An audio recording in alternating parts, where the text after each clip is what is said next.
काला करीती संत जन सवे त्यांच्या नारायण वाटी आपुल्या निज हस्ते भाग्याचा तो पावे येथे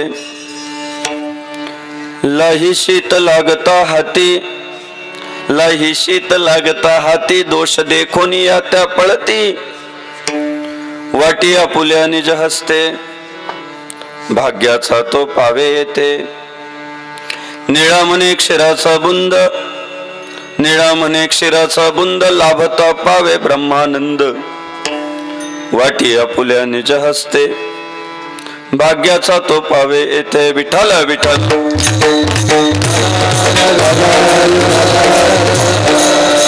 महायोग पीठे तटे विमरथ्या वरम पुंडरीकाय दातुं मुनींद्रैः समागत्य तिष्ठन्तमानन्दकन्दं परब्रह्मलिंगं भजे पाण्डुरङ्गं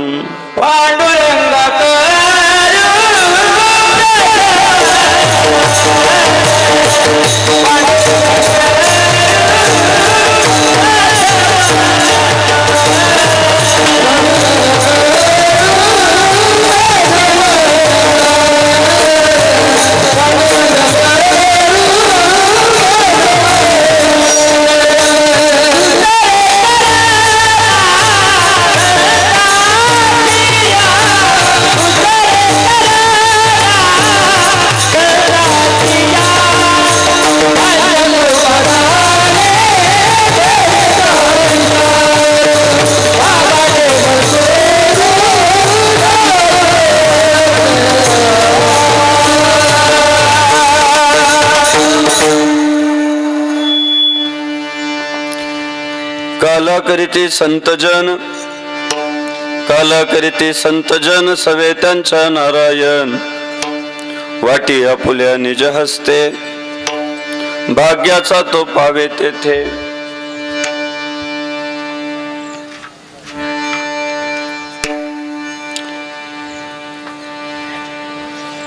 या महाराष्ट्राच्या मातीमध्ये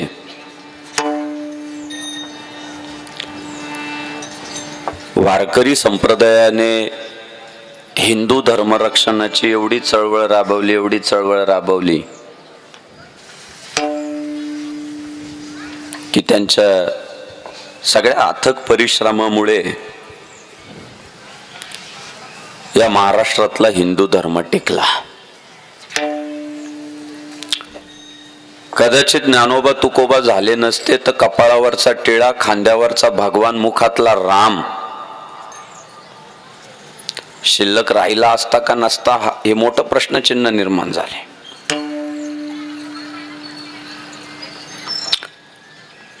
त्यांनी मात्र धरीन याचा अभिमान करीना आपुले जतन, आपल्या परंपरेचं आपल्या संस्कृतीचं रक्षण केलं पाहिजे या भावनेने प्रेरित होऊन बुडते हे जन न देखवे डोळा येतो कळवळा म्हणून या धर्मापासून, संस्कृतीपासून, परंपरेपासून दूर जाणारा आपला समाज, त्यांचं होणारं पतन, त्यांचं पारतंत्र्यात जाणं, त्यांनी स्वतःहून स्वतःचं अस्तित्व संपवून घेणं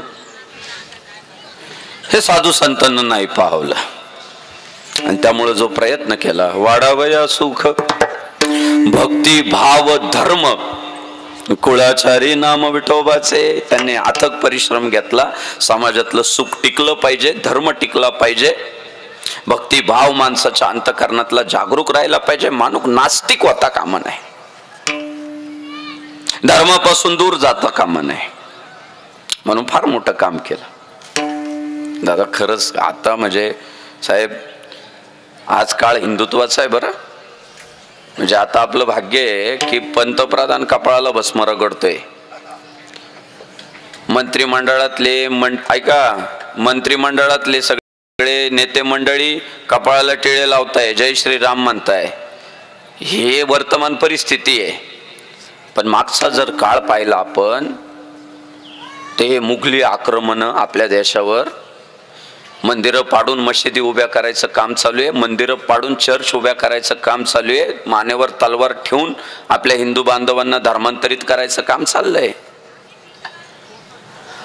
आणि त्याही काळामध्ये या ज्ञानोबा तुकोबांनी देह जावो अथवा राहो पांडुरंगी दृढ भाव, अहो देह राहिला काय गेला काय, तुका म्हणे भीड खोटी लाभ विचाराचे पोटी. ते म्हटले घाबरणार नाही, आमचा जो विचार आहे, आमचं जे तत्वज्ञान आहे ते आम्ही टिकवून ठेवणार.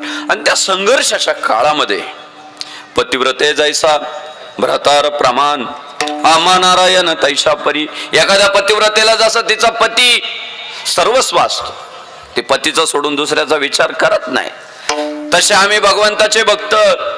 निष्ठावंत भाव भक्ताचा स्वधर्म निर्धार आहे वर्म चुकू नये.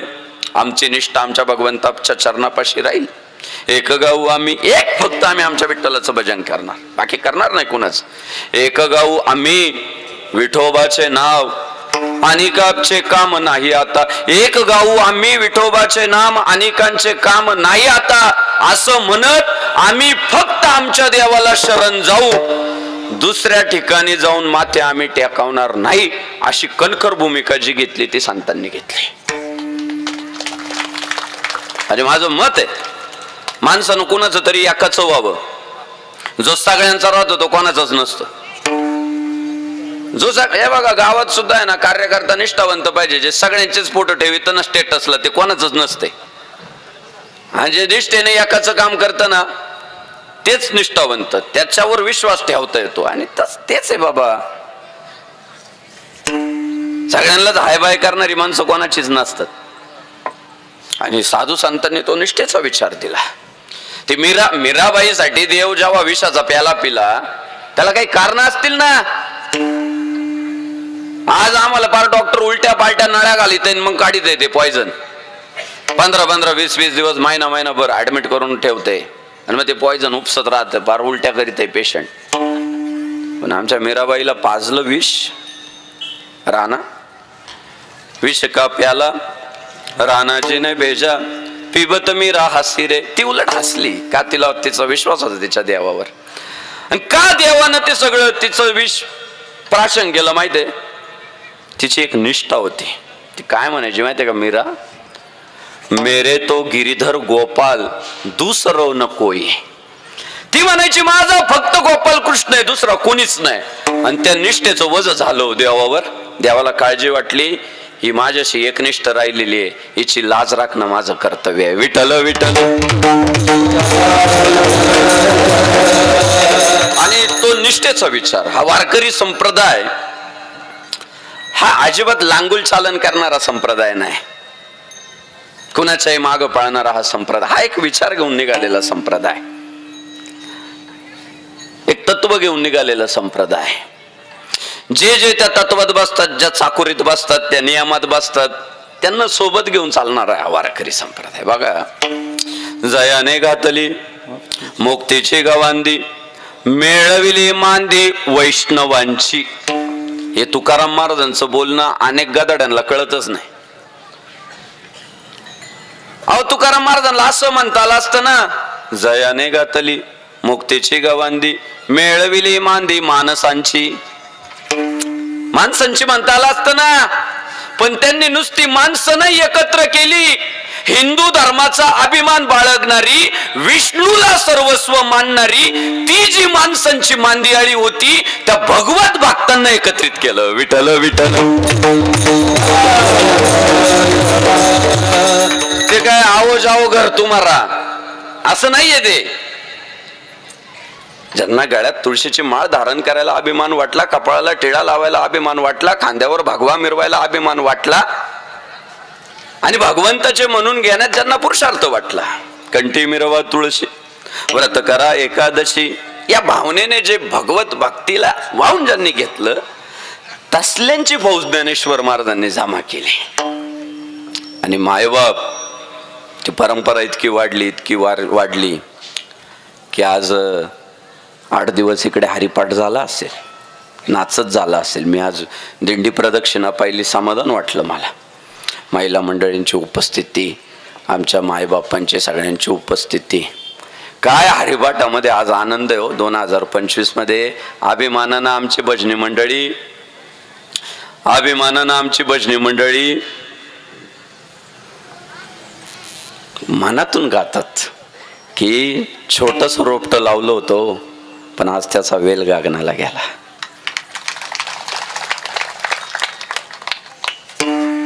इवले से रोप लावियले द्वारी, इवले से रोप लावियले द्वारी, इवले से रोप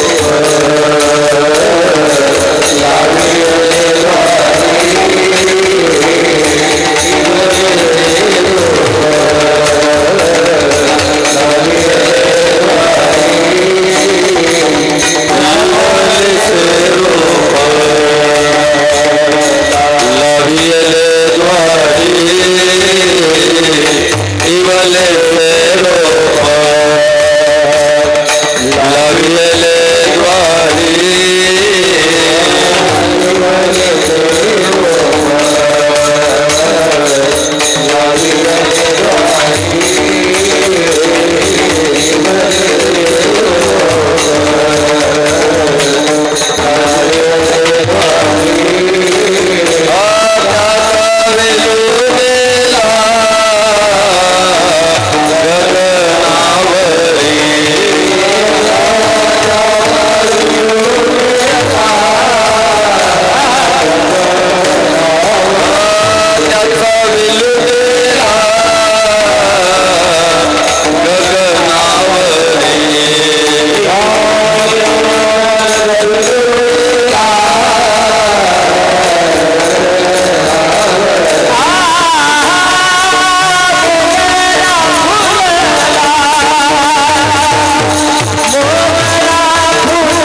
इवलेसे रोप लाविले द्वारी, त्याचा वेलू गेला गगनावरी. छोटस रोपट लावलं आणि आज गगनाला वेल गेलाय. गावागावात आज अभिमान वाटतो. आमच्या बन्सी महाराज गुंजाळ बाबांच्या साक्षीने बोलतो, गुंजाळवाडीतल्या सुद्धा सप्ताहाला 42 वर्ष झाले. म्हणजे पुढच्या 8 वर्षामध्ये सुवर्ण महोत्सव. 50 वर्ष छोटी गोष्ट नाही दादा ही. माझ्या वडिलांची मेरा शिका देवा तुझी चरण सेवा पाण. अहो थोडं प्रॅक्टिकल विचार करा. वर्ष श्राद्ध झालं, घातले तर घातले पित्र. हल्ली ते सुद्धा घालत नाहीये पूर्वजांचे. पिढी इतकी विचित्र काही ठिकाणी जन्माला येते की पित्र सुद्धा घालायची मानसिकता नाही राहिलेली. द्वितीय पुण्यस्मरण, तृतीय पुण्यस्मरण, चतुर्थ ते लांबचा विषय राहिला. पण काय ज्ञानोबा तुकोबांची परंपरा अंगा खांद्यावर सगळ्यांनी घेतली आणि वर्षानुवर्ष दादा आज बन्सी महाराज गेल्या अनेक वर्षांपासून या मंदिरामध्ये सेवा करताय. आणि बाबांनी जी कावडीची परंपरा सुरू केली, सोपं नाही दादा. तिथून त्र्यंबक मधनं ते सगळं तीर्थ घ्यायचंय गोदावरी मायाचं आणि गुंजाळवाडी पर्यंत धावत यायचंय. तारुण्यामध्ये देवासाठी, देशासाठी, धर्मासाठी धावणारी पोरं ज्या गावात जन्माला येतात ना ते गाव संस्कारी आहे. याच्या त्याच्या कोणाच्या मागं पळणारी पोरं भरपूर आहे आज. पण धर्म रक्षणासाठी आपण पळालो पाहिजे. मी म्हटलं किती दिवसात आणतात? ते म्हटले 12 तासात. 12 तासात पोरं येतात त्र्यंबक मधनं तीर्थ घेऊन. हे आपल्या वारकरी संप्रदायाचं सगळं वैभव आहे, ही सगळी ताकद आहे आपली.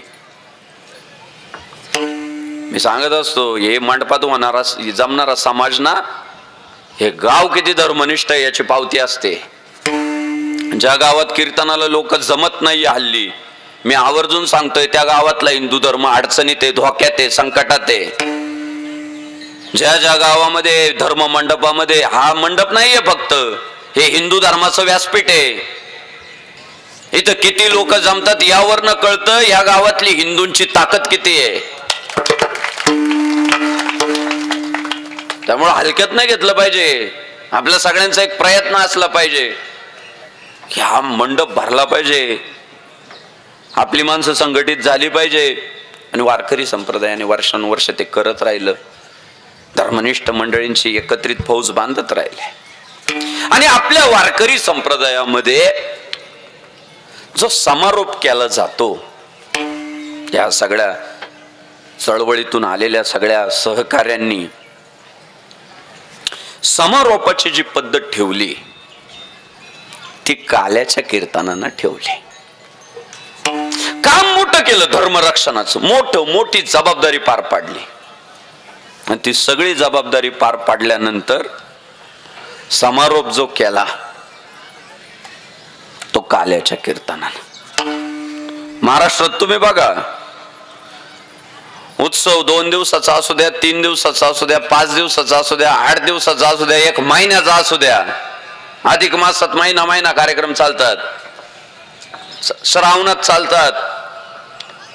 पण त्या प्रत्येक महोत्सवाचा समारोप अर्थात सांगता ही काल्याच्या कीर्तनानं करण्याची पद्धत आहे. म्हणजे आपल्याकडे एक म्हण सुद्धा प्रचलित झालेली आहे, काला झाला की हाला.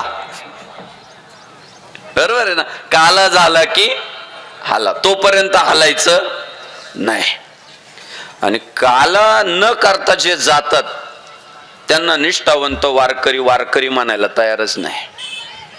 म्हणजे आषाढी वारीची सुद्धा सांगता ही द्वादशीला नाही होत, पौर्णिमा झाल्यानंतर काला केला की वारकरी परतीला सुरुवात करतात. म्हणजे तिथं सुद्धा महत्व जे आहे ते काल्यालाच आहे. फार महत्व दिलंय आपल्या वारकरी संप्रदायामध्ये काल्याला. आता चोपदार साहेब तिकडे जाऊन या बरं, जरा एक चक्कर या मारून.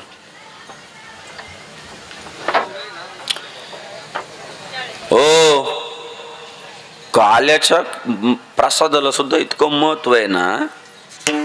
आता हे सगळी आपलं शेवट जेव्हा आपण ही हांडी फोडणार, लोक इतक्या आतुरतेने नाचतेने ते दही आणि लई हातात घेतात ना.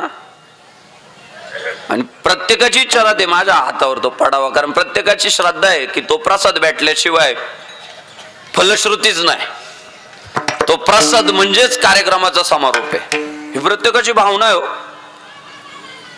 बर ऐका, आपण काय त्याच्यात राहतो, दही लाई आपापल्या परीने माणसं टाकतात आता नवनवीन, पण दयाचा लाईचा खरा मान. अहो, लोक असं माथ्याला लावतात, हो आधी दर्शन करतात, गोपाल कृष्ण भगवान की जय, आणि मग खातात. आता ते हायवेला बेळवालं येते, बेळवालं अहो सारखं वर खाली करीत राहते, इतकं मिक्स करीत राहतं, सारखं मन लावून बनवतंय, एकदम सगळे पदार्थ पद्धतशीर टाकतंय. आणि आपली पोरं सांगतात आंबट बनव, तिखट बनव, असं बनव, तसं बनव. ते म्हणतात हा बनवतो, आणि मन लावून बनवित होते. आणि प्लेट भरून दिली ना गिऱ्हाईकाच्या हातात, गिऱ्हाईक गप्पा खायला सुरुवात करीत, माथ्याला नाही लावित. विचार एवढं मन लावून बनवतं, पण कोण त्याला माथ्याला लावून नाही त्याचा स्वीकार करत. आलं का लगेच चमच्याने सुरू, का हो माथ्याला का नाही लावत, एवढं मन लावून त्यांनी बनवलं. आणि इथं आपलं दही लाई 17 घरची आली, मिक्स केली, लोकांना वाटली आणि कपाळाला लावून खाताय. काय फरक आहे? फरक एवढाच आहे,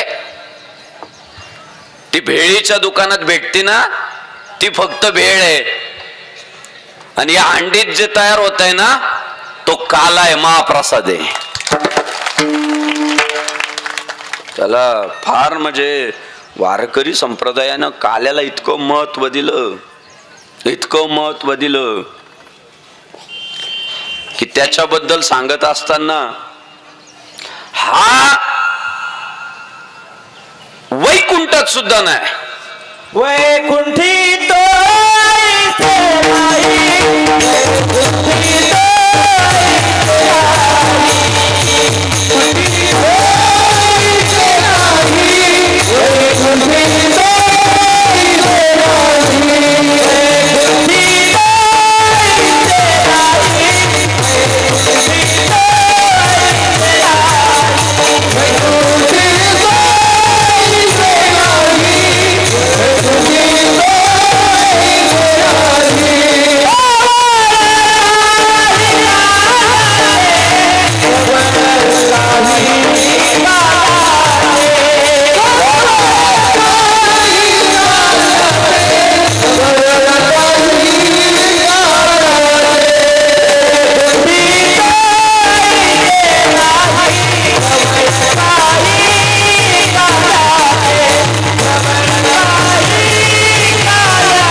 वैकुंठी तो ऐसे नाही कवळ काही काल्याचे. हे कौतुक वैकुंठात सुद्धा नाही. म्हणजे मागचे 7 दिवस चालली ना ती सगळी साधनं आहे आणि आज जे चाललंय काला ते साध्य आहे.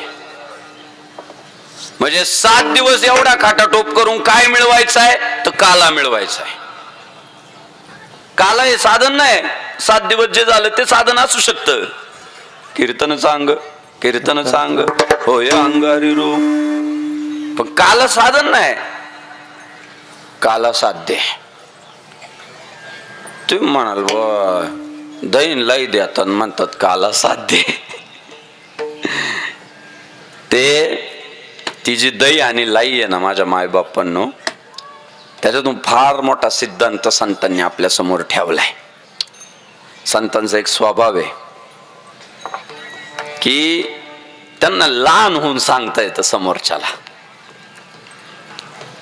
अर्भकाचे साठी पंते हाती धरिली पाटी. लहान बाळासाठी जसा आजोबा पाटी घेऊन त्याला शिकवतो तसं साधू संतांनी ना आपल्याला काही सिद्धांत हे वेगवेगळ्या माध्यमातून पटवून देण्याचं काम केलेलं आहे. हा काला सुद्धा त्याचाच एक प्रकार आहे. म्हणजे आपल्याकडे नाही का वाच्यार्थ लक्षार्थ समजून घ्यावं लागतं. प्रत्येक घटनेमाग काय दृष्टिकोन आहे हे समजून घ्यावं लागतं. आमचा एक मित्र आजारी पडला, डॉक्टरकडे गेला, उपचार घेतले. डॉक्टरांनी सांगितलं काहीतरी खा म्हणून हॉटेलमध्ये गेला. चांगलं एकदम स्टँडर्ड परिस्थिती, चांगली राहणीमान चांगलं, खिशात पैसे भरपूर. जाऊन बसला, ऑर्डर दिली, भाज्या आल्या, चपात्या आल्या, पोटभर जेवला. जेवल्यानंतर बिल विचारलं. वेटरने बिल पण दिलं. बघितलं एवढे एवढे बिल पण दिलं. काय मोठ्या मनाचा होता राव. वेटरला सुद्धा 20 रुपये दिले. गरीब पोरगा आहे, त्याला काहीतरी दिलं पाहिजे, त्याने आपल्याला वाढलं. 20 रुपये वेटरला दिले. हात पुसले आणि टेबलवर जे ते चमचे ठेवलेले होते ना बॉक्समध्ये, त्यातले 2 चमचे उचलले आणि घातले ना खिशात.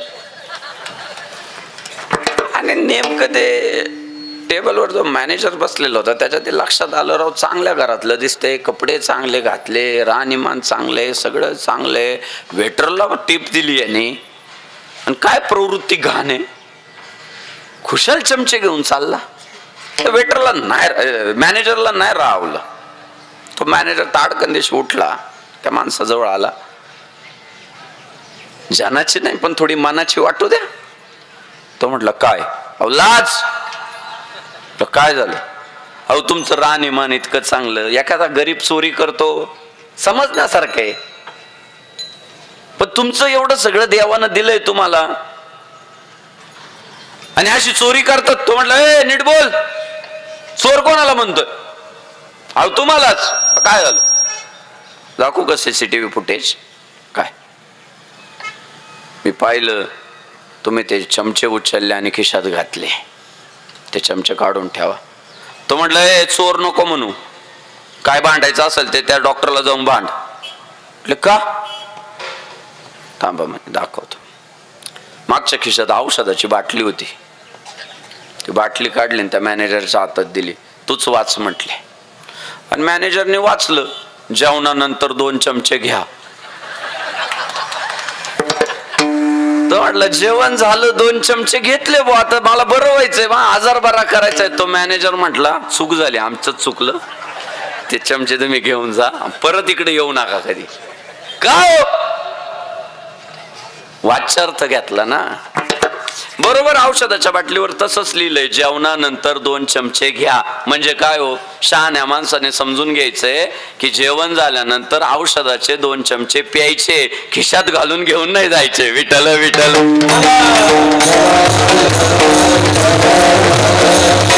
असं मायबाप ही दही लाई जी भरली ना या माडक्यामध्ये, ते सुद्धा एका तत्वाचंच प्रतीक आहे. कोणतं तत्व आहे सांगू? तुकाराम महाराजांनी सांगितलं, ही दही आणि लाई वस्तू म्हणून जरी दही लाई दिसत असेल, पण त्यातून बोध जर काय घ्यायचा आहे, हरिनामाचा खिचडी काला प्रेम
हरिनामाचा खिचडी काला प्रेमे मोहिला साधने. तो जो काला आहे ना, तो असा तसा काला नाही, तो प्रेम भरीत अंतःकरणानं भगवंताचं केलेलं नामस्मरण म्हणजे काला आहे. म्हणजे ती लाई अशी तशी नाही, ते दही असं तसं नाहीये. ते दही जे आहे ना ते प्रेमाचं प्रतीक आहे आणि ती लाई जी आहे ना ते नामाचं प्रतीक आहे. 7 दिवस कीर्तन ऐकल्यानंतर, 7 दिवस पंक्तीतला महाप्रसाद सेवन केल्यानंतर 8व्या दिवशी आमच्यामध्ये काय बदल झाला, तर 8व्या दिवशी आमच्यामध्ये तोच बदल झाला की आमच्या अंतःकरणामध्ये प्रेम निर्माण झालं आणि त्या प्रेम निर्माण झालेल्या अंतःकरणानं देवाचं नाव घ्यायला सुरुवात केली, म्हणजे काला झाला. सदा नाम घोष. ते म्हणजे 7च दिवस करायचं असं नाहीये. ते जे 7 दिवस केलं ना ते आता उद्यापासून रोज करायचे, तो काला आहे. सदा नाम घोष करू हरी कथा, तेने सदा चित्ता समाधान. करू याची कथा नामाचा गजर, तो सदा सर्व काळ अखंड. अखंड खंडेना जीवन रामकृष्ण नारायण. म्हणजे आता उद्यापासून पुन्हा तोच पाडा नाही चालू करायचा. 8 दिवसामध्ये आम्ही काय शिकलो, तर आमच्या अंतःकरणामध्ये आमच्या देवाबद्दल प्रेम निर्माण झालं पाहिजे आणि प्रेम निर्माण झाल्यानंतर त्या देवाचं आपण नामस्मरण केलं पाहिजे. हा प्रेमाचा आणि नामाचा काल आहे दादा. आणि हा दुर्लभ का सांगितलं सांगू तुम्हाला. नामही दुर्लभ आहे आणि प्रेमही दुर्लभ आहे. नाम दुर्लभ आहे ना, सहज सहज येतं ना. तुकाराम महाराजांना विचारलं, का हो तुम्ही सारखं देवाचं नाव घेतात? ते म्हटले, बहुता सुकृताची जोडी म्हणून विठ्ठली आवडी. माऊली म्हटले, रूपाच्या अभंगात आहे का बहुता सुकृताची? रूपाचे. भगवान श्री ज्ञानेश्वर महाराज म्हटले, इथे तुकाराम महाराज म्हटलं ना. ते म्हणाले, का तुम्ही देवाचं नाव घेतात? तर ते म्हटले, बहुत जन्मोजन्मी आम्ही बहु पुण्य केले, तेव्हा या विठ्ठले कृपा केली. आमच्या मुखामध्ये देवाचं नाव येतंय त्याचं, आणि सहज सहज येत नाही दादा. सहज सहज येतं देवाचं नाव. आता तुम्ही विचार करा, आता 8 दिवस इथं भजन होतं. प्रत्येकाला वाटतं का टाळी वाजवावा, आपण म्हणावा? वाटतं? अहो तुम्ही बघा, कीर्तनकार विठ्ठल विठ्ठल म्हणतो, टाळकरी विठ्ठल विठ्ठल म्हणते. ते टाळ काशाचे म्हणजे धातूचे, ते सुद्धा विठ्ठल विठ्ठल म्हणतात. हे जे वाद्य आहे हे चांबड्याचे, ते सुद्धा विठ्ठल विठ्ठल म्हणतं. पण माणूस म्हणून जन्माला आलेले असतात टाळी वाजवायला, विठ्ठल विठ्ठल.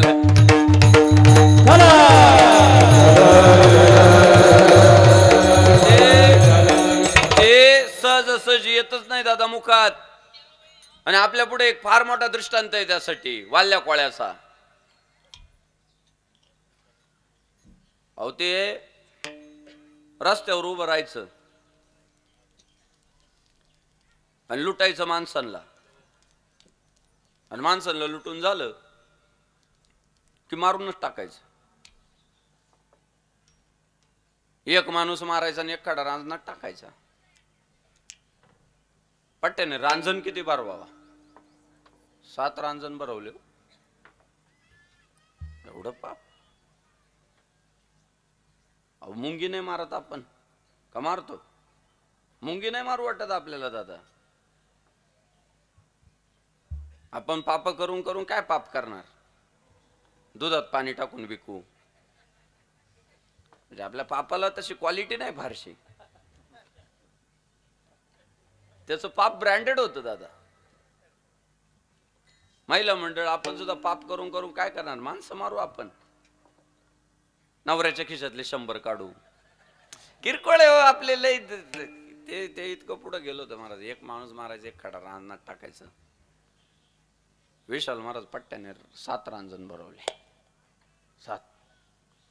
अनेक दिवस नारद महर्षी आले त्या रस्त्याने. नारद महर्षी म्हटले, कुठे फेडशिले पाप? नरकात जावं लागल. काय असेल ते असेल बा. पूर्वीचे लोक नरकाला लय घाबरायचे.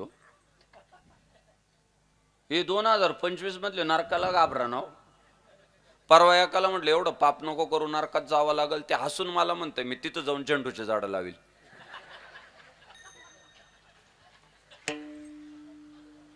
म्हटलं याला झेंडू बाम लावला पाहिजे, आजारी हा. तिथं झेंडूची झाडं लावता येत असतात का?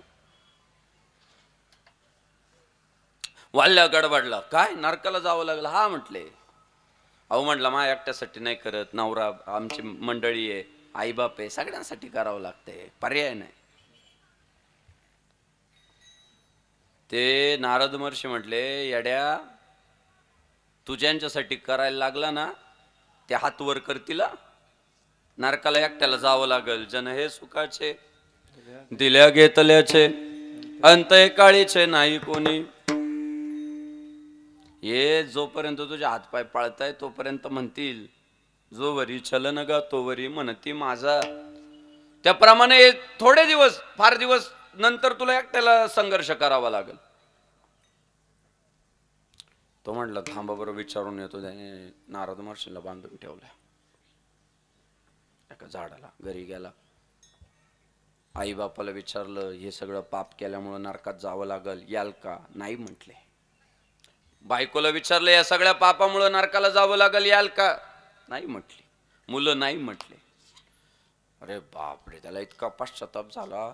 राव चांगलं झालं तर आपण केलं म्हणतात आणि वाईट झालं तर त्याच्यामुळे झालं म्हणतात. कीर्तन रंगलं ना अख्खं गाव म्हणतं आम्ही बोलावले महाराज, आम्ही बोलावले महाराज, आम्ही बोलावले.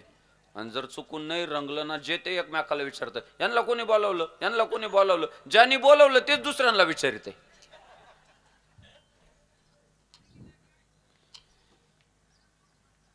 त्याच्या लक्षात आले गडबड झाली आपल्याकडून. म्हटलं चूक झाली. जप जप जप जप चालत गेला नारद महर्षींकडे, पाय धरले आणि भांडायला सुरुवात केली. म्हटलं महाराज पटतं का तुम्हाला, ही यायची वेळ आहे का तुमची? किमान अर्धा रांजण भरवला तेव्हा तरी यायचं. खुशाला आले तोंडवर करीत 7 रांजण भरल्यावर आणि नरकाला जाशील आणि मला तत्वज्ञान पाजाळायला आले म्हणे. आता काय शिल्लक राहिलं नरकात जायचं? 7 रांजण भरून ठेवले माणसं मारून.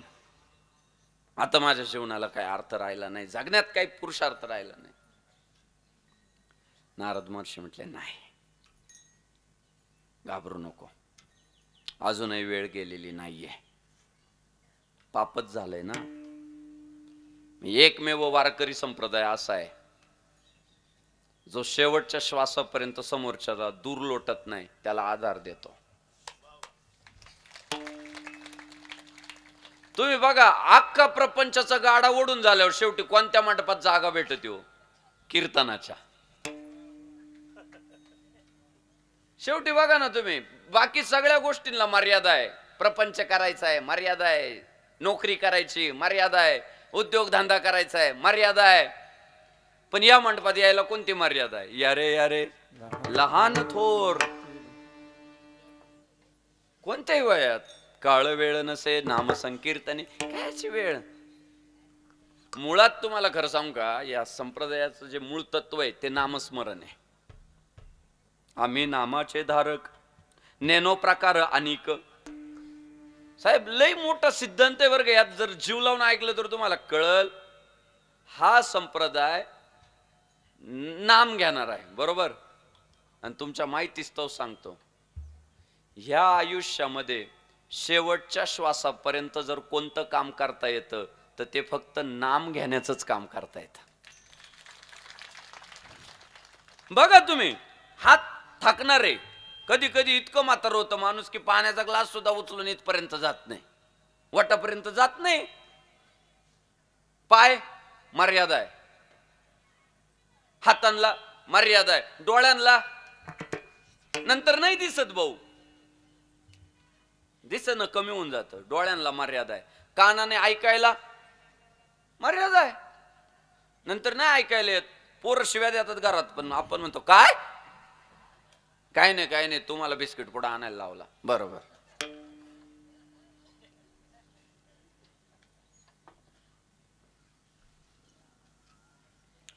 पण एक प्रक्रिया चालू राहते आणि तिचं नाव आहे श्वासोच्छवास. कधीपर्यंत चालू राहतात श्वासोच्छवास? कधीपर्यंत चालू राहतात? मरेपर्यंत. श्वासोच्छवास कधीपर्यंत चालू राहतात? मरेपर्यंत. आणि जोपर्यंत श्वासोच्छवास चालू आहे तोपर्यंत नामजप करता येतो. आणि दादा, जे काम शेवटच्या श्वासापर्यंत करता येतं ना तेच काम करण्यात मजा आहे. जे काम मधातून सोडावं लागणार आहे त्याच्या काय चिकटून बसलोय आपण, आलंय वाट्याला म्हणून करावं. पण नाम आहे ना, नाम जीव लावूनच जपावं. का माहितीये का? शेवटच्या श्वासापर्यंत तेच सोबत राहणार आहे. कलियुगी उद्धार हरीच्या नामे, कलियुगी उद्धार हरीच्या नामे, कलियुगी उद्धार हरीच्या नामे, कलियुगी उद्धार हरीच्या नामे. सकळाशी येथे आहे अधिकार, सकळाशी येथे आहे अधिकार.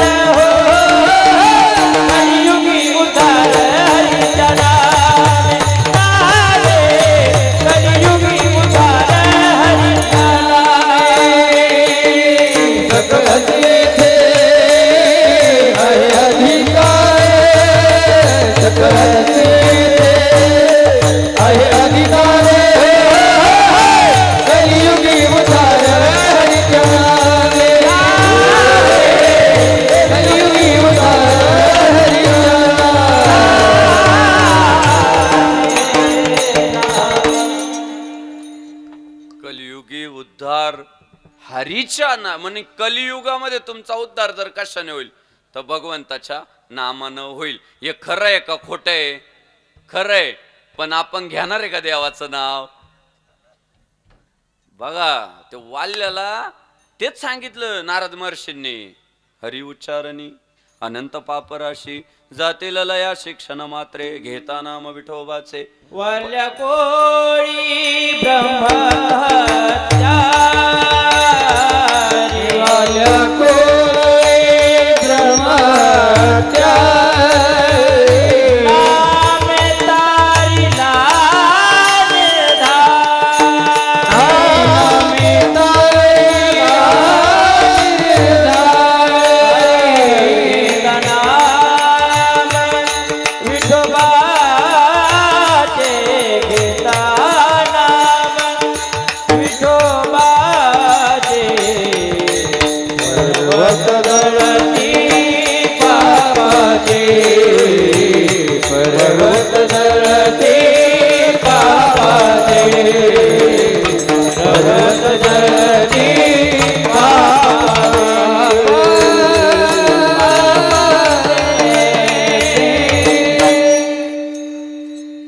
पर्वत जळती पापाचे घेता नाम विठोबाचे. ते म्हटले पापाचे पर्वतच्या पर्वत जाळण्याचं सामर्थ्य या आपल्या भगवंताच्या. म्हटले काय करावं लागलं आता? काय नाही म्हटले राम म्हण. ते वाल्या गडबडलं. म्हटलं काय दादा? त्याच्या मुखातून रामाची आहे ना हो, रामाची आहे ना त्याच्या मुखातून. अरे ते म्हणे अरे देशात राम चाललाय तो मुखात येईना राम. परदेशातले लोक कुंभात येऊ राहिले. जगाला आकर्षण वाटतंय रामाचं आणि तू राम म्हणत नाही. तो वाल्या म्हटला महाराज खरं सांगू का, मी फक्त मारायचं काम केलेलं आहे, मुंड्या आवळायचं काम केलेलं आहे मी, आणि त्याच्यामुळं मला आहे ना फक्त मारा म्हणता येतं. वाल्याची सिच्युएशन आहे ही, वाल्याची अडचण आहे. तो म्हटलं मला साहेब मारा म्हणता येतं, पण तुम्ही जे सांगताय ते मला म्हणता येत नाही. अरे मला एक सांगा, राम मध्ये आणि मारामध्ये फरक काय हो? काय फरक काय? फक्त अक्षर उलटी पालटी झाली ना. राम मध्ये रा आधी आहे आणि मारामध्ये रा नंतर आहे. राम मध्ये म नंतर आहे आणि मारामध्ये म अगोदर आहे. मग ज्याला मारा म्हणता येतं त्याला राम म्हणता यायला पाहिजे ना.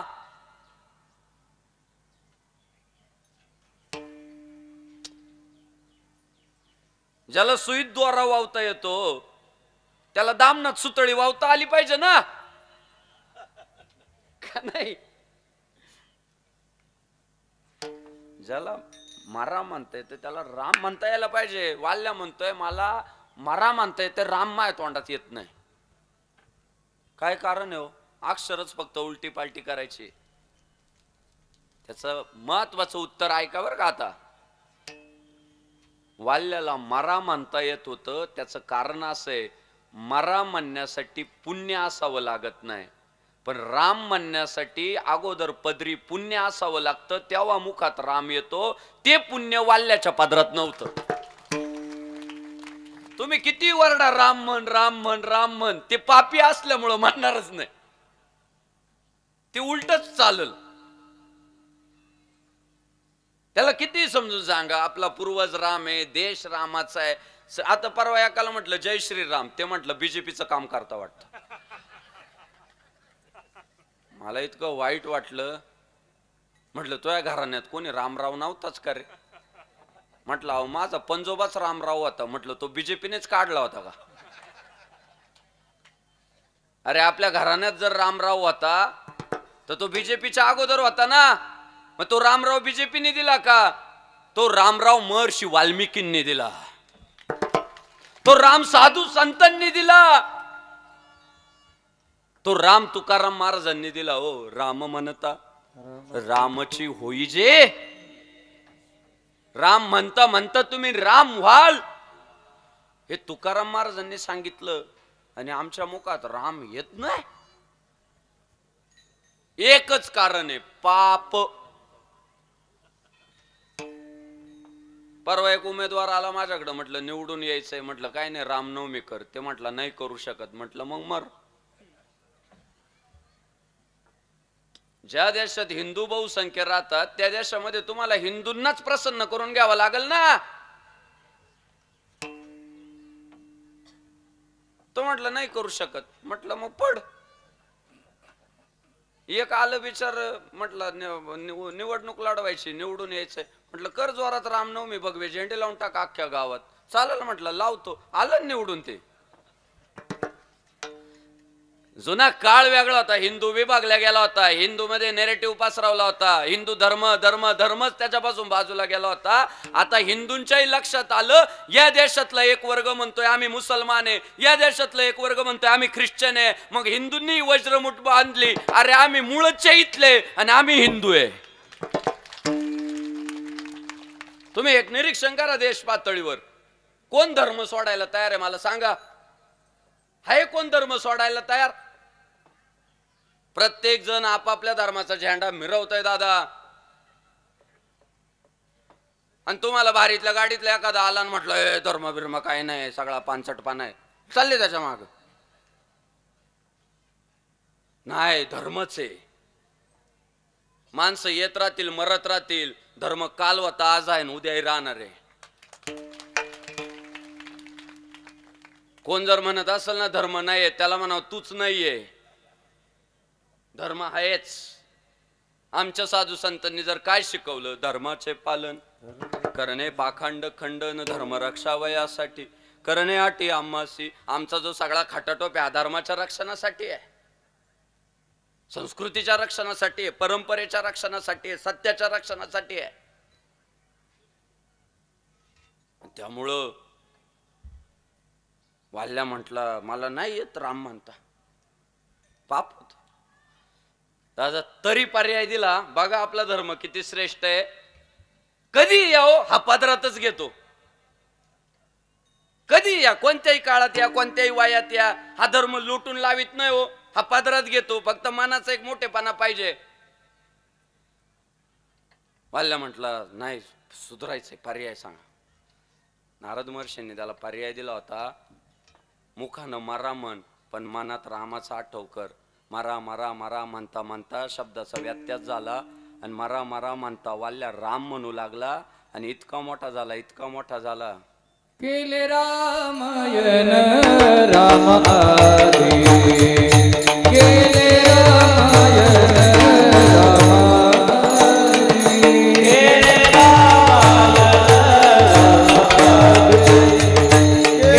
रामायण राम आदी,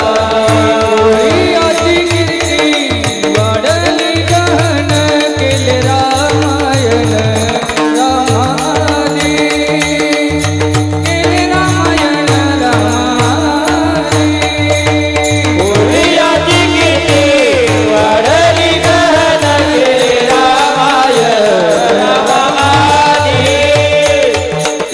केले रामायण राम आदी.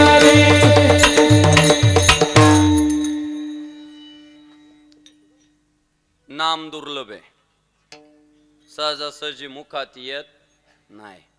आणि दुसरं सांगितलं प्रेम दुर्लभ आहे. प्रेम प्रेम गली अति साकडी. ती इतकी अरुंद आहे की तिच्यात प्रवेशच होत नाही.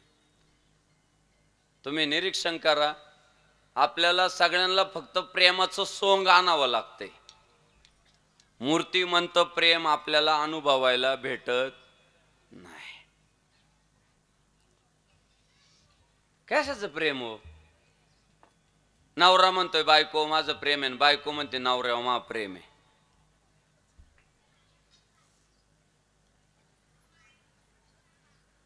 तुम्ही फक्त गरजेच्या वस्तू घरी नेऊन देणं बंद करा. नाही तुम्हाला कुंभमेळ्याला पाठवलं तर मला सांगा. सुख के सब साथी दुख में न कोई जोवरी चलन गा तोवरी म्हणती माझा मानिती लहान तोर विषय सुखाची या काजा इंद्रिय मावळली आला बागुल काय संतांनी जाग केलं राव तुम्हाला काय नाही गरजा पूर्ण कराव्या लागतात प्रत्येकाच्या गरज नाही पूर्ण केली की तुमचं महत्व संपतंय आणि तुम्हाला वाटतं नवऱ्यांचं तुमच्यावर प्रेम आहे असं वाटतंय तुम्हाला आयडिया सांगतो आज काला होईल तर पंगत आहे उद्या काही पंगत नाही स्वयंपाकच करू नका ते येईल गावातून चक्कर मारून म्हणाल झाला का स्वयंपाक नाही केला म्हणायचं का बरं नाही केला म्हणायचं उगीच ते समजून घेईल पहिल्या दिवशी जाऊ द्या दमली असेल जाऊ द्या काही नाही बाहेर खाऊ आपण बाहेर जाऊन जेवून येईल तेवढ्या नका थांबू दुसऱ्या दिवशी नाही बनवायचं ते विचारेल झालं का स्वयंपाक नाही बनवला ते जरा प्रेमात गेल बाई तू आजारी आहे का तुला दवाखान्यात नेऊ का तुझं दुखत का काय नाही म्हणायचं दुखत विकत काय नाही मी ओके पण नाही बनवला ते दुसऱ्या दिवशी थोडं समजून गेल जाऊ द्यायची मानसिकता बरोबर नसेल ते परत बाहेर जाऊन जेवून येईल तिसऱ्या दिवशी येईल ते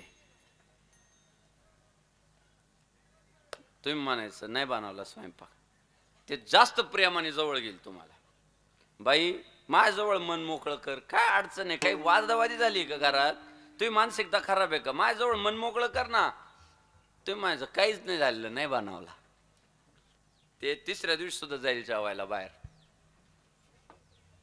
चौथ्या दिवशी येईल ते झालं का स्वयंपाक तुम्ही म्हणायचं नाही बनवला ते आता बाई म्हणणार नाही दवाखान्यात नेऊ का म्हणणार नाही काही वादावादी झाली का विचार आता दांडक काढील आलं ना दांडके हो मग प्रेम होती का गरज होत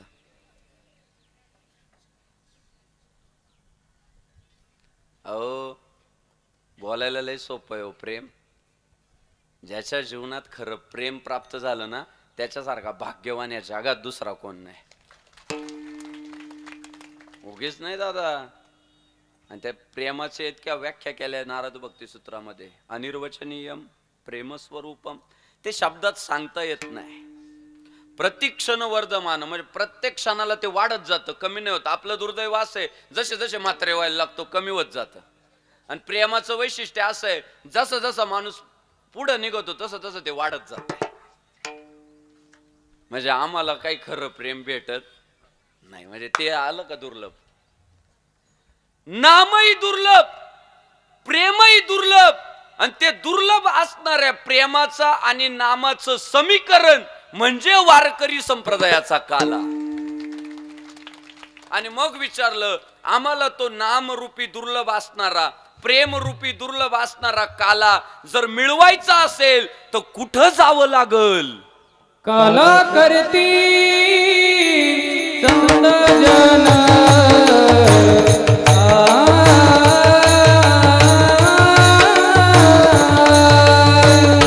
काला करती संत जन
काला जर आपल्याला मिळावा असं वाटत असेल तर निळोबारायांनी मार्ग सांगितला.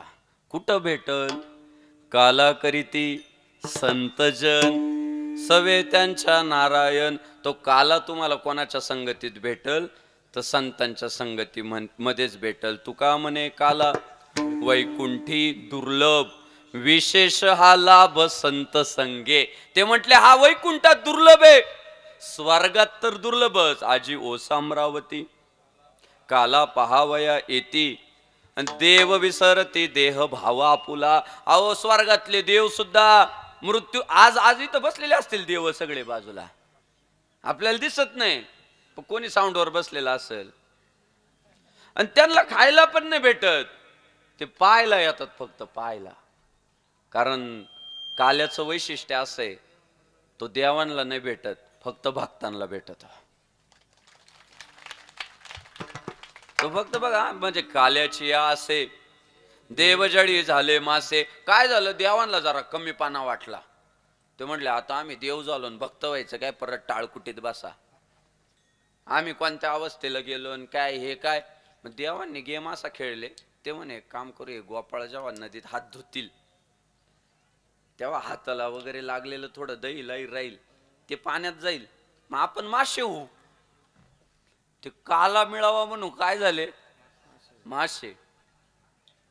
काय असतील राव देव, पण मासे व्हावं वाटलं पण भक्त नाही व्हावं वाटलं. काय सोपं होतं राव. मार्ग हा सोपा सुखरूप, साधा सोपा मार्ग द्यायचा सोडून अवघडात पडायचं. वैकुंठात नाही, स्वर्गात नाही, पण विशेष हा लाभ संत संगे.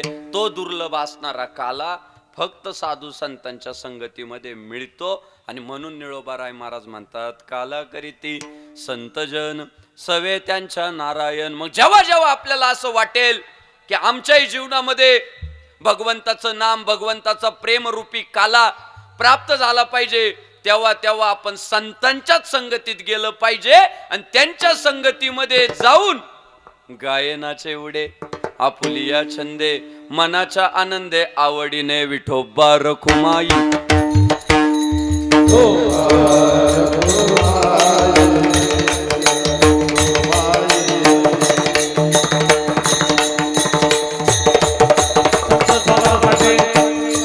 सन्मान्य श्री गुरुदास देवजी गुंजाळ, त्याचप्रमाणे योगेश चंद्रभान गुंजाळ, नितीन संभाजी गुंजाळ, हरिभक्त प्रायण बंसी महाराज गुंजाळ आणि सन्मान्य श्री वसंतराव नरसिंहराव पाटील गुंजाळ. आपणास विनंती करतो आहे आपण महाराजांच्या स्वागतासाठी या ठिकाणी व्यासपीठावरती यावं. गुरुदास गुंजाळ, योगेश गुंजाळ, नितीन भाऊ बंसी महाराज आणि वसंतराव नरसिंहराव गुंजाळ पाटील.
लहान लहान लहान लहान लहान मुले घेऊन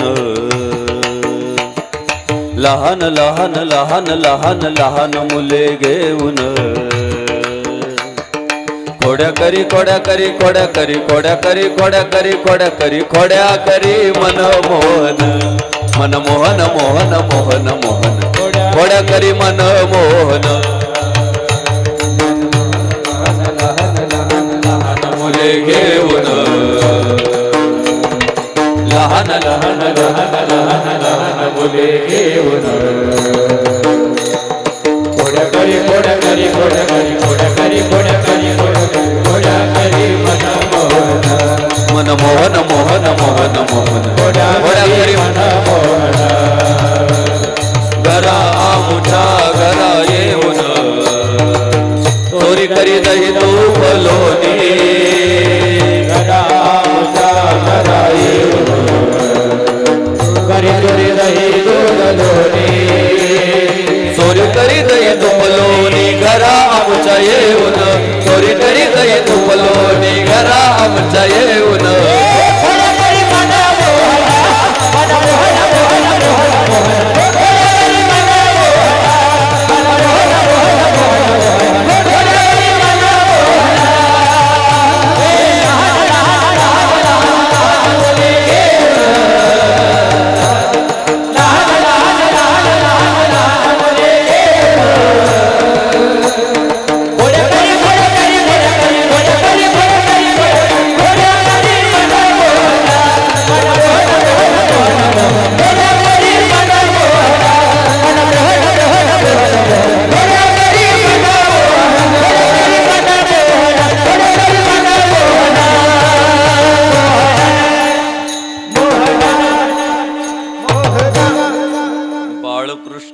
नंदा घरी आनंदल्या नरनारी महाराज नंदराजाच्या घरी भगवान गोपाल कृष्णांचा जन्म झाला. गुडिया तोरणे करीती कथा गाती गाणे सगळ्या गोकुळवासियांना इतका आनंद झाला. देवाचा जन्म झाला आणि सगळ्यांनी तो जन्माचा आनंदोत्सव साजरा केला. आणि मात्र देव इतका खोडकर जसा जसा मोठा व्हायला लागला तसे लहान लहान सगळी लेकरं जमा केली आणि सगळ्यांनी मिळून याल तरे यारे लागी अवघे माझ्या मागे मागे आजी देतो पोटभरी पुरे म्हणाल तो वरी. ते म्हटले तुमच्या अजिबात आता तब्येत ना कुरकुरे टाईप राहिलंच नाही पाहिजे म्हटले. तुम्ही सगळे स्ट्रॉंग झाले पाहिजे, मजबूत झाले पाहिजे, ताकद आली पाहिजे. आणि म्हणून चला सगळे माझ्यासोबत या, सगळ्यांना पोटभर खायला देतो. आणि मग मात्र देवानं गवळणींचे माठ फोडायला सुरुवात केली. आणि मग मात्र सगळ्या गवळणींच्या जेव्हा लक्षात आलं की या सगळ्या खोड्या जो करतो तो देव करतो, म्हणून शेवटी बाळाची तक्रार कोणाला करणार हो? आईला. आता एखादं पोरग कीर्तनात गडबड करत असलं तर आम्ही काय त्या पोराला काय सांगणार आहे? आम्ही काय म्हणतो याची आई कुठे आहे रे, याचा बाप कुठे रे?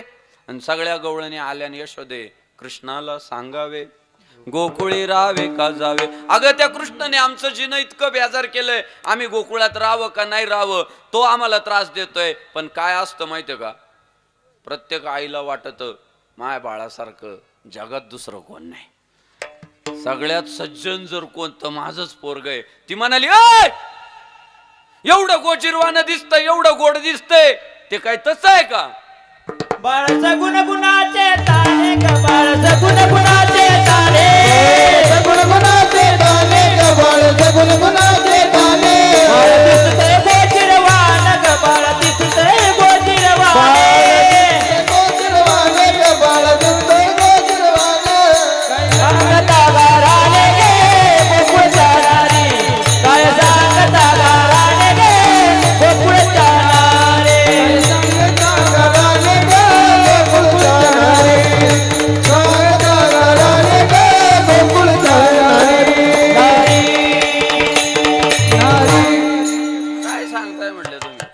बाळ सगुण गुणाचे ताने गे बाळ दिसतंय गोजीरवाने गे काय सांगा त्या गाराने ग गोकुळच्या नारी. तुम्ही काय तक्रारी करताय माझ्या बाळाच्या? आणि पण दिवसेंदिवस रोज रोज जेव्हा तक्रारी यायला लागल्या तेव्हा यशोदा मातेच्या पण लक्षात आलं गंगाधर ही शक्तिमान है. हे लक्षात आलं की हा सगळे उद्योग करणारा गोपाळ कृष्णाचे. आणि मग यशोदा मातेने सांगितलं बाळा बाद झालं, आता उद्यापासनं गाई घ्यायच्या आणि रानात जायचं. गोधने चारावया जातो शारंग पाणी गोधने गोधने चारावया जातो शारंग पाणी चारावया जातो शारंग पाणी गोधने गोधने गोधने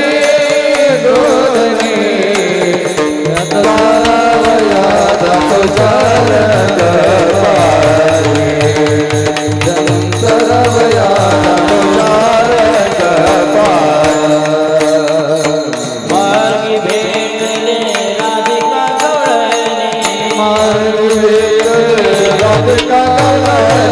कृष्णदान मागे मेरी आसडोनी कृष्णदान मागे मेरी आसडोनी यशोदा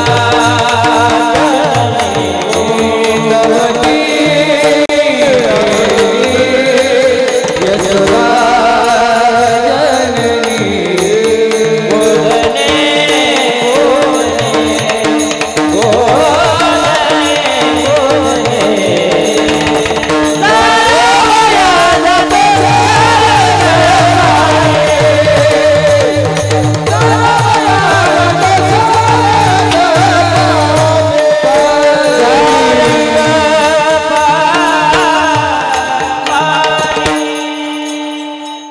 महाराज तर देव तर गाय घेऊन निघाला पण शेवटी दोस्तांची काळजी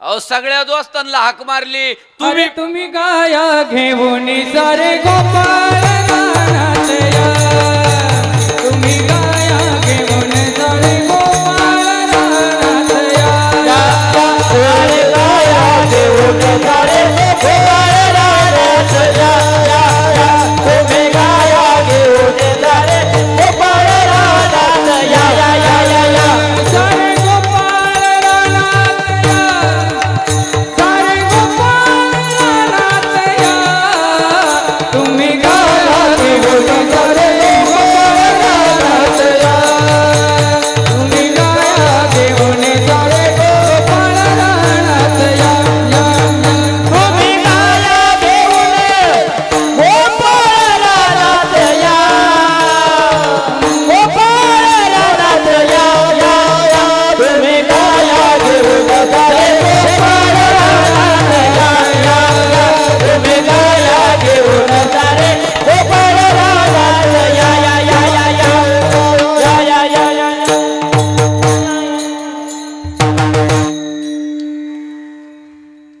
या एखादा आगाव पोरग गावात ठेवायचं नाही याला पुण्याला पाठवू ते पुण्यात जात पण गावातले अजून बोलून घेत तिकडं ते तिकडं बोलवायचं यांना आणि तसं आमच्या गोपालकृष्णाला गाई राखायला पाठवलं रानात त्याने सगळ्या मित्रमंडळीला हाक मारली ए तुम्ही पण गाया घेऊन रानात या आता याच्यात मुद्दा काय बघायचा बघा कंसासारखा राक्षस फाडायची ताकद भगवान गोपालकृष्णामध्ये कुठून आली तर ती गोमातेच्या सेवेतून आली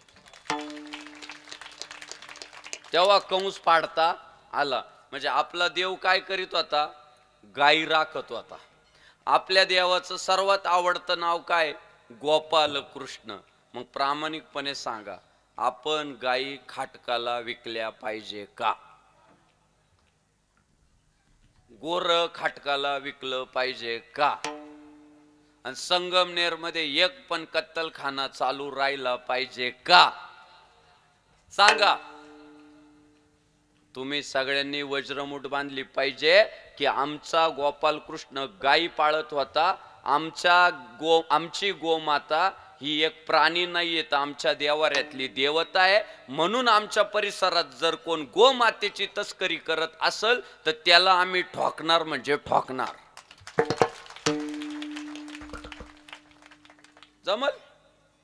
जमल का हा नाही जमलं पाहिजे गाव विश्वस्य मातर अहो आपले पूर्वज विकत नव्हते गाय व दान द्यायचे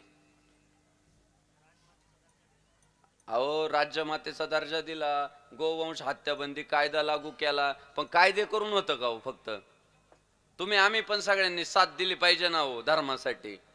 अहो आज प्रत्येक जण म्हणतो मोदी पाहून घेईल, शहा पाहून घेईल, फडणवीस पाहून घेतील, शिंदे साहेब पाहून घेतील, अजितदादा पाहून घेतील, नितेश राणे साहेब पाहून घेतील. मग तुला काला काढलाय? कायला काढलंय मग आपल्याला पण हो? धर्माच्या रक्षणासाठीच आलो ना आपण पण जन्माला. मग आपलं कर्तव्य नाही की जर कोण गायींची तस्करी करत असेल तर आपण पण आवाज उठवला पाहिजे. सगळंच सरकार नाही करणार, आपल्याला पण हिंदू म्हणून हिंदू असल्याचा अभिमान वाटला पाहिजे आणि धर्माच्या रक्षणासाठी आपण कटिबद्ध झालं पाहिजे. माता भगिनी, मी तुम्हाला सांगतो लाडक्या बहिणी, तुम्ही स्ट्रॉंग व्हा. अजिबात तुमचं सुद्धा लक्ष पाहिजे, घरातली गाय वासरू कुठं जाते काय जाते, तुमचं नजर पाहिजे त्या गोष्टींवर. आणि मी तुम्हाला सांगतो, जो गाईला मानत नाही ना तो पुढच्या काळात आईला पण मानत नाही. आणि तुम्हाला विश्वास पाहिजे, जर तुमची पोरं गायीची सेवा करत असतील ना तर मनात एक खुणगाठ बांधायची, खाटेवर पडले तरी माझी पोरं माझी सेवा करणार आहे का? ते गायीची करतात म्हटलं आईची पण करणार. जो गाईला मानत नाही तो भविष्य काळात आईला पण नाही मानणार. त्यामुळं देवानं त्या गायी राखायचं काम केलं दादा हो. आता मला चिठ्ठी दिली आयोजकांनी नियोजकांनी की कीर्तन संपल्यानंतर छत्रपती शिवाजी महाराजांची आरती करायची. टाळ्या झाल्या पाहिजे. का आज त्यांची आरती होती माहितीये? 400 वर्षापूर्वी रायरेश्वराच्या देवळात जेव्हा शपथ घेतली ना आता हिंदवी स्वराज्य उभं करायचंय, तेव्हा पहिली मोहीम जर काय राबवली छत्रपती शिवाजी महाराजांनी तर गायी कापणाऱ्या कसायांचे हातपाय तोडायला सुरुवात केली. गायींचे रक्षण केल्याचे पुण्य बहुत आहे शिवरायांनी सांगितलं. गायींचं रक्षण केल्याचं मोठं पुण्य आहे. मग शिवाजी महाराजांपेक्षा जास्त अक्कल आली का आपल्याला? त्यांच्यापेक्षा जास्त हुशार झालो आपण. ते जर गोपालक होते ना तर आपण जर त्यांचे मावळे असू तर आपण पण गोपालक असलं पाहिजे. आज इतका भारी काळ चाललाय, हिंदू धर्माच्या रक्षणासाठी जगावं कसं हे छत्रपती शिवाजी महाराजांनी शिकवलं आणि हिंदू धर्माच्या रक्षणासाठी प्रसंगी मरावं कसं हे धर्मवीर छत्रपती संभाजी महाराजांनी शिकवलं. सध्या हिंदुस्थानभर जोरात चित्रपट चाललाय. लक्ष्मण उतेकरांचा दिग्दर्शित केलेला आणि विकी कौशल साहेबांनी भूमिका केलेला छावा हाऊसफुल आहे. गर्दीच गर्दी आहे थिएटरला. आणि मी प्रत्येक कीर्तनातनं सांगतोय, थिएटर मध्ये जाऊन तिकीट काढून छावा बघा. परवा एक जण मला म्हटला नंतर टीव्हीला लागल की. इथंच तर चुकत आपलं. टीव्हीला लागायची वाट नका बघू, 2 पैसे जाऊ द्या आणि थिएटर मध्ये जाऊन छावा का बघा माहितीये का? ते निर्माते दिग्दर्शक इतके श्रीमंत झाले पाहिजे, इतके श्रीमंत झाले पाहिजे, इतका पैसा त्यांना मिळाला पाहिजे की हे बाहुबली सारखे चित्रपट निर्माण करणारे, पुष्पा सारखे चित्रपट निर्माण करणारे, KGF सारखे चित्रपट निर्माण करणारे निर्माते दिग्दर्शक म्हटले पाहिजे पुढच्या काळामध्ये आम्हाला सुद्धा छत्रपती शिवाजी महाराज, धर्मवीर संभाजी महाराज, पुण्यश्लोक अहिल्यादेवी होळकर, लोकशाहीर अण्णाभाऊ साठे, लहुजी वस्ताद यांच्यावर आता सिनेमे बनवायचे. शेवटी अर्थ नाही मिळाला तर सगळंच निरर्थक आहे. जेव्हा त्यांच्या खिशामध्ये 2 पैसे जातील ना तेव्हा त्यांना पुढचं काम करायला ऊर्जा भेटणार आहे. हे मोठे मोठे निर्माते दिग्दर्शक म्हणाले पाहिजे की खरंच या हिंदू धर्मामध्ये नरसिंह जन्माला येतात, रणरागिणी जन्माला येतात. त्यांच्यावर पुढच्या काळात जर चित्रपट काढले तर लोक प्रतिसाद देतात. हे कधी त्यांना कळल? आपण थिएटरमध्ये जाऊन चित्रपट पाहिलं तर. मी आवर्जून सरपंच कुठे मी आवर्जून सरपंच सगळ्यांना विनंती करतो, गोर गरीब सर्वसामान्य जी जनता आहे ना, ज्यांची छावा पाहिजे परिस्थिती नाही, अशांना तुमच्यासारख्यांनी चित्रपट दाखवले पाहिजे.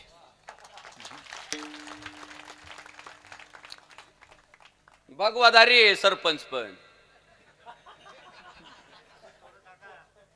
अजून ताकद लावू आपण. अजून आपण ताकद लावल्यावर काळ चांगला आलाय दादा. एकूण एक आपल्याला बघा रामराज्याची कॉन्सेप्ट सांगतो तुम्हाला. रामप्रभू वनवासाला का गेले माहितीये? दोनच लोक त्यांच्या विरोधात होते. कोण? कैकई आणि मंथरा. आणि सगळी अयोध्या म्हणायची आम्ही आहे ना राव, मारून टाकू का कैकईला आणि मंथराला? ते म्हणायचे नाही, त्या दोघींची इच्छा आहे ना, मी नाही राहावं इथं, मी चाललो. ओ प्रभू गेले निघून, 14 वर्ष राहिले वनवासात. आणि मग त्या कैकईला आणि मंथरेला पश्चाताप झाला, आपलं काहीतरी चुकलं. आणि मग जेव्हा त्यांनी ती चूक कबूल केली की आमचं चुकलं, आणि ते दोन पात्र सुद्धा रामचंद्र प्रभूंचे समर्थक झाले, आणि मग प्रभू अयोध्येत आले, आणि मग राम राज्य स्थापन झालं. म्हणजे तुम्हाला कळतंय का? मुद्दा असा आहे की आपण म्हणतो रामराज्य आलं पाहिजे, रामराज्य आलं पाहिजे, रामराज्य आलं पाहिजे. रामराज्य कधी येतं माहितीये का? जेव्हा सार्वमत होतं तेव्हा रामराज्य येतं. उमेदवार कधी निवडून येतो? बहुमत झाल्यावर. त्याला बहुमत मिळतं हो, पण अर्ध गाव विरोधात राहते. ते 2 मतांनी निवडून येतं, 5 मतांनी येतं, 10 मतांनी येतं, ते बहुमताने निवडून येतंय. आणि सार्वमताने निवडून येणं म्हणजे काय माहितीये का? पुढच्या पार्टीला 0 मतदान. सगळं गावचं मत जेव्हा तुम्हाला येतं त्याला सार्वमत म्हणतात. आणि सार्वमत झाल्याशिवाय रामराज्य येत नाही.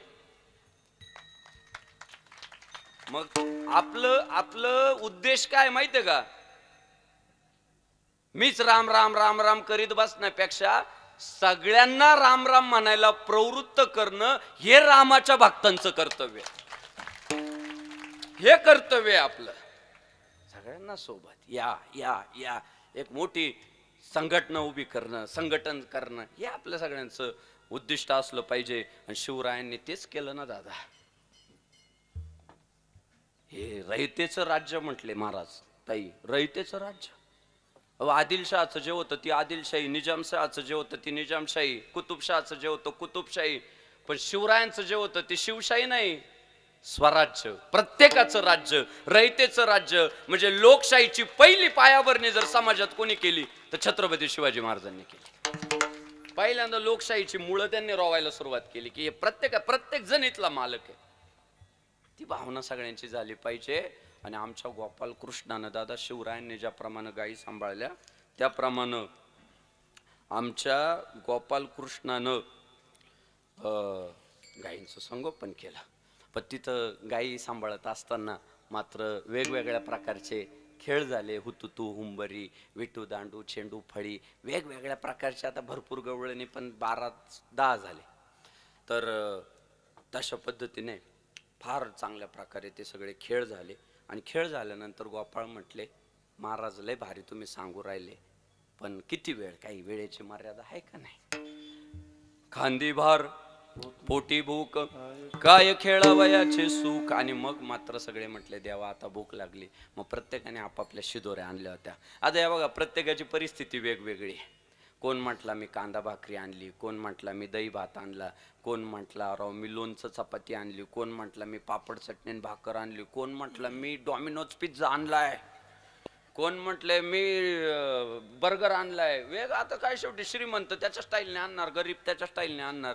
मग पोरं म्हटले देवा असं काय राव, तुम्ही तुपाशी ना आम्ही उपाशी, हे काय बरं नाही, काहीतरी मार्ग काढा. देव म्हटले आपण एक काम करू ना, हे कोणाकडे पिझ्झा आहे, कोणाकडे बर्गर आहे, कोणाकडे पापड चटणी, कोणाकडे कांदा भाकरी, कोणाकडे चटणी भाकरी, आपण एक पर्याय काढू. म्हटले आपण अशी टेस्ट निर्माण करू की सगळ्यांना एक चव लागली पाहिजे. आणि मग देवानं काय केलं माहितीये? म्हटले चला सगळ्यांच्या शिदोऱ्या आणा. सगळ्यांच्या शिदोऱ्या जमा केल्या. अवघ्या सोडी येल्या मोठा, अवघ्या सोडी येल्या मोठा, आजीचा दैका लागो मटा, आजीचा दैका लागो मटा.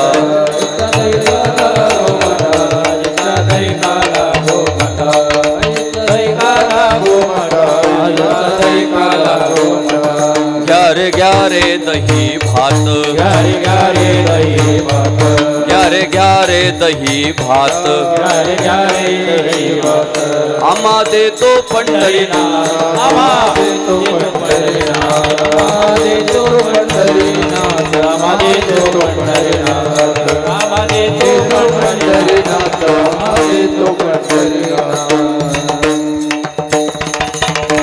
सगळ्यांच्या शिदोऱ्या एकत्र केल्या आणि यमुनेच्या तीरावर जो झाला तो गोपाळकाला पुंडलिक वरदा हरी विठ्ठल श्री ज्ञानदेव प्रभु रामचंद्र भगवान गोपाल कृष्ण भगवान पंढरीनाथ भगवान माऊली ज्ञानेश्वर जगद्गुरु तुकाराम छत्रपती शिवाजी धर्मवीर संभाजी हिंदू धर्म की भारत माता की जय श्री राम हर हर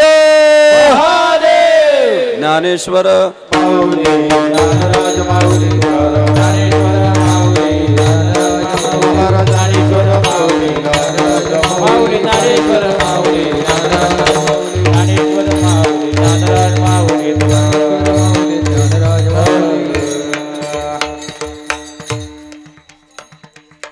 शिवभक्त गावचं वारकरी संप्रदायाचं वैभव बन्सी महाराज गुंजाळ यांच्या मार्गदर्शनाने श्री क्षेत्र काशी विश्वेश्वर देवस्थान गुंजाळवाडी व पंचक्रोशीतील भाविकांच्या सहकार्यानं महाशिवरात्रीचं हे औचित्य साधून आयोजित केलेला अखंड हरिनाम सप्ताह आज काल्याची कीर्तनरूपी सेवा समस्त हिंदू बांधवांच्या वतीनं माझ्याकडे आली. सगळ्या गावातल्या हिंदू बांधवांचे मी अत्यंत मनापासून आभार व्यक्त करतो. खरं तर आजचं कीर्तनाचं सौजन्य ज्यांच्याकडे आहे ते मोती इस्टेट अँड कन्स्ट्रक्शन तथा मोती ॲग्रो इंडस्ट्रीजचे या गावचे भूमिपुत्र दानशूर व्यक्तिमत्व सन्माननीय श्री रोहिदास भाऊ रेवजी गुंजाळ व माझे सहकारी अस्तित्व ग्लास अँड ॲल्युमिनियमचे मालक सन्माननीय श्री योगेशराव चंद्रभान गुंजाळ व अस्तित्व ग्लास अँड ॲल्युमिनियमचे मालक चिरंजीव नितीन संभाजी गुंजाळ या दानशूर दात्यांनी या कीर्तनाचं सौजन्य दिलं. जोरदार टाळ्या या सगळ्या दानशूर दात्यांसाठी झाल्या पाहिजे. कीर्तनाच्या निमित्तानं गोड गायन साथ करणारे भजन सम्राट महादेव महाराज हजारे, भजन सम्राट नागनाथ महाराज गोरडे, भजन सम्राट उद्धव महाराज बिरादार, भजन सम्राट भारत महाराज गुंजाळ, मायाताई महाराज साबळे, बाबासाहेब महाराज गुंजाळ, अभिषेक महाराज धुमाळ व इतर सगळी मान्यवर मंडळी, मृदंग सम्राट आमचे अभिषेक महाराज जगदाळे, मृदंग सम्राट नरेंद्र महाराज गुंजाळ, मृदंग सम्राट पवन महाराज गुंजाळ, मृदंग सम्राट कृष्णा महाराज गुंजाळ, मृदंग सम्राट रामनाथ देवराम भाऊ गुंजाळ, मृदंग सम्राट आमचे नामदेव दादा गुंजाळ, मृदंग सम्राट आमचे परशुराम दादा गुंजाळ. या कार्यक्रमाच्या निमित्तानं अनेक मान्यवर मंडळींनी या नामसप्ताहासाठी भेटी दिल्या. त्यामध्ये माजी महसूल मंत्री महाराष्ट्र राज्याचे आपलं वैभव असणारे नेते सन्माननीय श्री बाळासाहेबजी थोरात साहेब असतील, त्यांनी या उत्सवाला भेट दिली. त्याचप्रमाणे संगमनेरचे आमदार अमोल खताळ पाटील यांच्या पत्नी सौभाग्यवती नीलमताई खताळ ह्या देखील उपस्थित राहिलेल्या आहे. इतर सगळे राजकारणातील हिंदू धर्माची सेवा करणारी समाजसेवक मंडळी मोठ्या संख्येने 8 दिवसामध्ये उपस्थिती देऊन गेले, पण सगळ्यांचे नामोल्लेख करणं शक्य नाही. पण ज्यांनी ज्यांनी उपस्थिती दिली त्यांची आपण आठवण ठेवली पाहिजे, त्यांना आपण लक्षात ठेवलं पाहिजे, त्यांना पुढच्या काळात आपण सहकार्य केलं पाहिजे. या भावनेने प्रेरित होऊन या सगळ्या नेते मंडळींचे मनापासून धन्यवाद व्यक्त करतो. कीर्तनाच्या निमित्तानं 2 वारकरी शिक्षण संस्थेच्या आमच्या सहकारीणी उपस्थित आहे. सगळ्या सहकारिणींचे मी मनापासून धन्यवाद व्यक्त करतो. वारकरी संप्रदायातील सगळी महनीय मंडळी, मग तुळस घेऊन आमची माऊली उभी आहे, कलश घेऊन आमची माऊली उभी आहे, विनेकरी महाराज, बालदार, चोपदार, झेंडा पताका घेऊन उभी असणारी आपली सगळी संप्रदायाची सेवा करणारी मान्यवर मंडळी, त्यांचे धन्यवाद व्यक्त करतो. हरिभक्ती पारायण आमचे विशाल महाराज तिकांडे उपस्थित आहे, विशाल महाराजांचे मी मनापासून धन्यवाद व्यक्त करतो. हार्मोनियम वादक, मंडप व्यवस्था, लाईट व्यवस्था, साऊंड सिस्टीम व गावचे सरपंच, त्यांच्या सगळ्या उपसरपंच, ग्रामपंचायत सदस्य, सोसायटीचे चेअरमन, डायरेक्टर, विरोधी पक्ष नेते, आपल्या सर्वांच्या चरणी नतमस्तक होतो. पत्रकार बंधू आमचे उपस्थित आहे, वारकरी संप्रदायातील मान्यवर मंडळी, त्या सर्वांचे धन्यवाद. सर्वांना खूप खूप शुभेच्छा. पुढच्या काळामध्ये हिंदू धर्माचा प्रचंड अभिमान बाळगू. अजूनही आपली जी लोक कपाळाला टिळा लावत नाही, त्यांनी कपाळाला टिळा लावायला सुरुवात करा. एकाला म्हटलं कपाळाला टिळा लावते, म्हटलं मी दुसऱ्यांना टिळे लावितो. म्हटलं अरे दुसऱ्यांना किती दिवस लावितो, तू पण लाव. कपाळाला टिळा लावा, मुखानं जय श्रीराम म्हणा, खांद्यावरच नाही तर आपल्या बांगल्यावर सुद्धा भागवा मिरवा. तुम्ही जा कधीतरी या संगमनेर मध्ये, जरा गावठाणात चक्कर मारा. प्रत्येकाने आपापल्या धर्माचे झेंडे लावले हो, आणि आपण आपले ध्वज लावत नाही. आपण पण घरांवर भगवे ध्वज लावले पाहिजे. दादा 3 महिने कापड टिकत, मी लावतोय. 3 महिन्याने कापड बदलावं लागत, पण आपण 15 दिवसाला मोबाईल बदलायला लागलो राव. 3 दिवसाला ध्वज, 3 महिन्याला ध्वजाचं कापड बदलू शकत नाही का आता? जय जय. तर आपल्याला ते ध्वज लावायला सुरुवात करा, मुखानं जय श्री राम म्हणायला सुरुवात करा. आणि तुमच्या सगळ्यांच्या चरणी एवढीच प्रार्थना आहे, जेव्हा जेव्हा विषय हिंदू धर्माचा येईल तेव्हा तेव्हा राजकारण बाजूला ठेवा.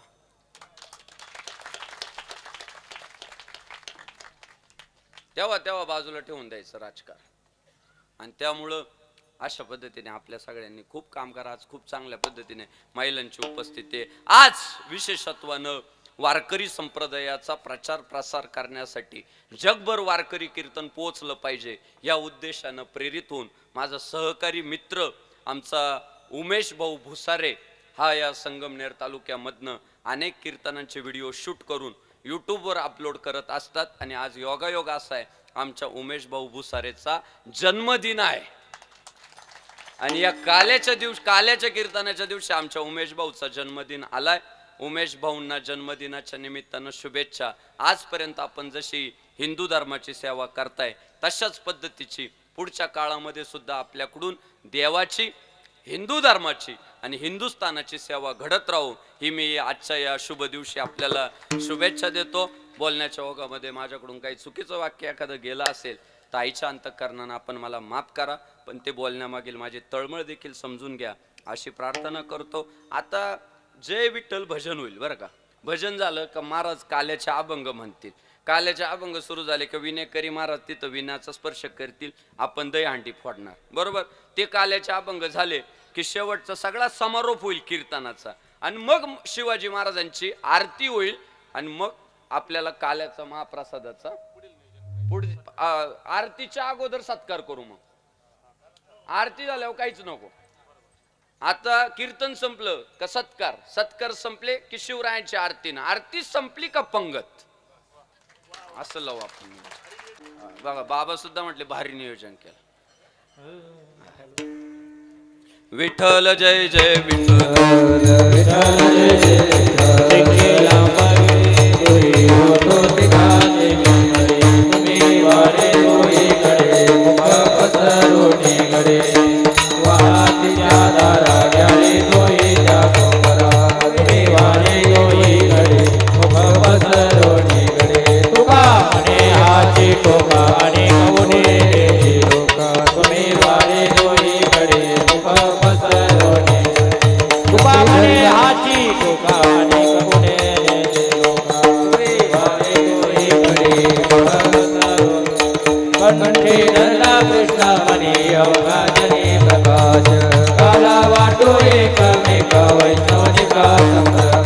वापुरिया ब्रह्मादिका उत्तम